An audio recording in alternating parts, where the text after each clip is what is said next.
Hi everyone, good morning. Good morning from this part of the world, and it's been an amazing journey for me, I must tell.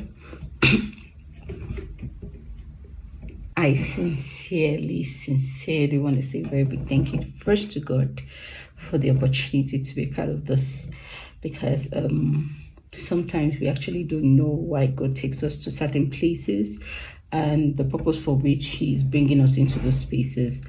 I was privileged to attend the United Nations Environmental Program being facilitated by the Children and Youth Movement Group, and it was a mind-blowing experience for me. I got the opportunity to meet with different people from different part of the world. We're able to share ideas. I met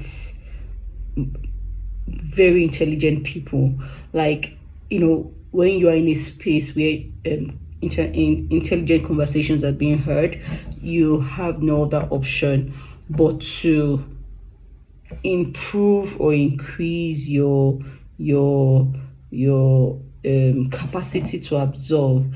And so it's been a mind-shifting experience for me, and I must sincerely say a very big thank you to UNEB, to UNEA, to CYMG, to everyone who made this happen.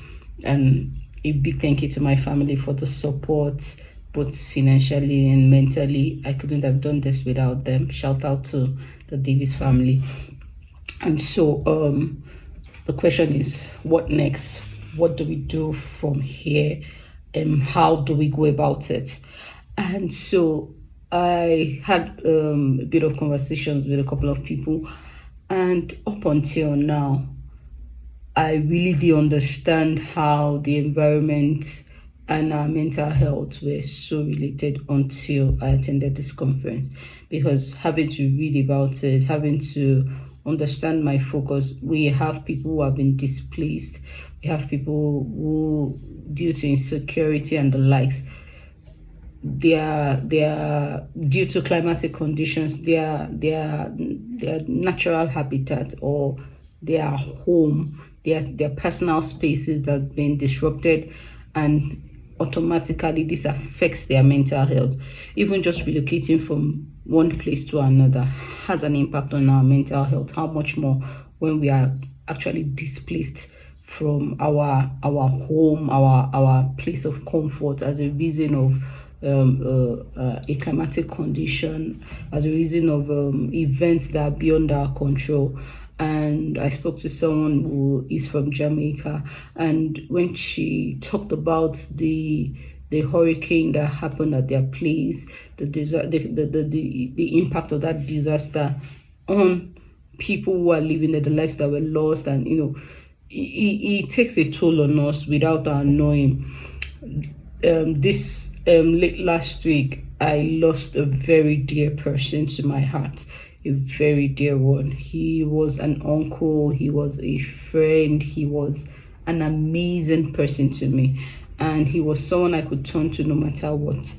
And the news of his departure hit me so hard that I didn't realize even I myself had to speak to someone to be able to let out the steam, because for some reasons my emotions started betraying me. I got into the conference and I would just start crying, and I would wonder, but we are not blood related, but there are some relationships that you build over time, and they are beyond just the blood relationships that you have, and you never can tell the impact of the separation, either physically or emotionally, can be on you. And so the fact that I got the news that I would never get to see him again, and for some reasons the guilt was eating me up, that I wanted to call him some days before. Unfortunately, I didn't, because I was swamped up in my personal activities.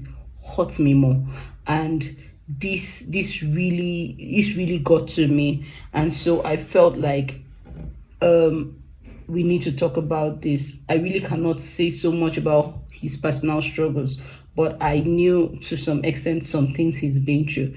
and his environment actually also had an impact on him. I remember one of our last conversations where he talked about how he felt, and he was so mature to be vulnerable with me. And that's one thing we must also adopt.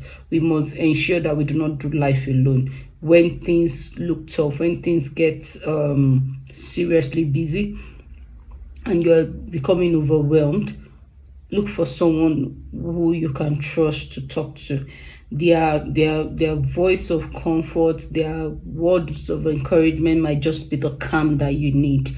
And for me, his voice was a voice of calm to me every time I spoke to him. And so I'm sincerely going to miss him. I miss him already. I wish I could turn back the hands of time and do all the things I wish I wanted to do, carry out all the things that we plan to carry out.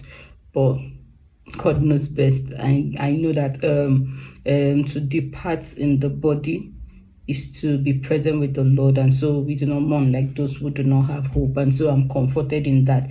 And so for anyone going through grief, anyone going through displacement, anyone going through anything that is currently tampering your mental health, I would always advocate, if there is need, you need to change environment. I must confess that this trip to Nairobi has been a blessing to me.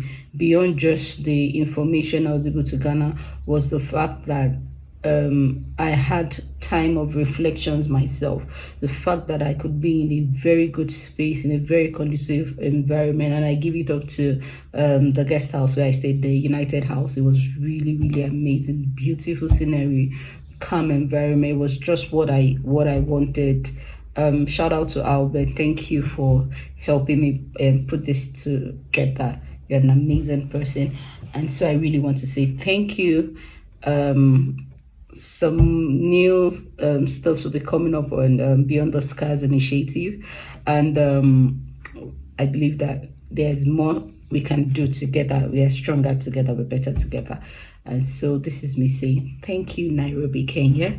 Thank you, everyone who has stuck with me up until now. Thank you for those who believed in me. And this is me stylishly saying sign out of Kenya today. And we're sending the love and the Christmas spirit all around. I wish you an amazing Christmas ahead. And see you very soon. I'll be dropping some videos shortly. God bless you. Thank you. Bye.